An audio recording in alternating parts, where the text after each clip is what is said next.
دوسری بات میں کہنا چاہتا ہوں نا، میں جب بھی کسی حافظ بچے کو دیکھتا ہوں نا، ایک احسان مندی کا جذبہ میرے اندر پیدا ہوتا ہے. یہ ہمارے محسن ہیں، انہوں نے ہم پر احسان کیا حفظ کر کے. ہاں، قرآن کی حفاظت کرنا بطور امت ہماری ذمہ داری تھی، ہے نا.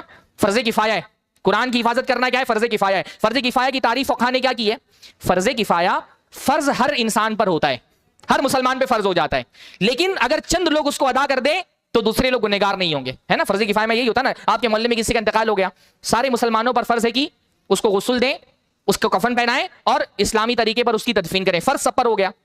لیکن اگر چند لوگ مل کر کے اس کو کفن پہناتے ہیں، غسل دیتے ہیں، لے جا کر کے دفنا دیتے ہیں، تو کیا ہوتا ہے؟ دوسرے کوئی بھی گنہگار نہیں ہوتے. ان کی طرف سے، سارے لوگوں کی طرف سے یہ 25-30 لوگوں نے وہ فریضہ انجام دے دیا. اگر کوئی بھی نہ کرے تو کیا ہوگا؟ سارا محلہ گنہگار ہوگا، ساری امت گنہگار ہوگی. قرآن کی حفاظت فرض کفایہ ہے، اس کو محفوظ کرنا فرض کفایہ ہے.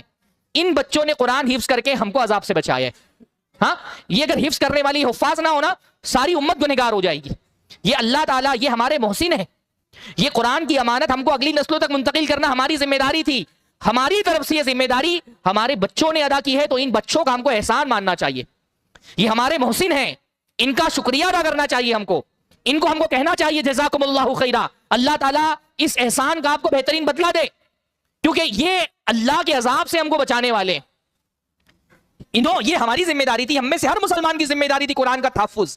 ہماری ذمہ داری ان 9 سال کے، 10 سال کے، 12 سال، 13 سال کے بچوں نے ہمارا کام کیا ہے. اس لیے ان کو دعا دیں کہ اللہ تعالیٰ ہماری طرف سے جو ذمہ داری انہوں نے ادا کی ہے ان بچوں نے، چھوٹے چھوٹے بچوں نے، اللہ اس کا بہترین بدلہ ان کو عنایت فرمائے. اس لیے جب کسی عالم کو دیکھیں، کسی حافظ کو دیکھیں، یہ نہ سوچیں کہ بھائی یہ تو اس کا اپنا پروفیشن ہے. یہ پروفیشن نہیں ہے، یہ امت کی ذمہ داری تھی. یہ امت کی طرف سے ذمہ داری ادا کرنے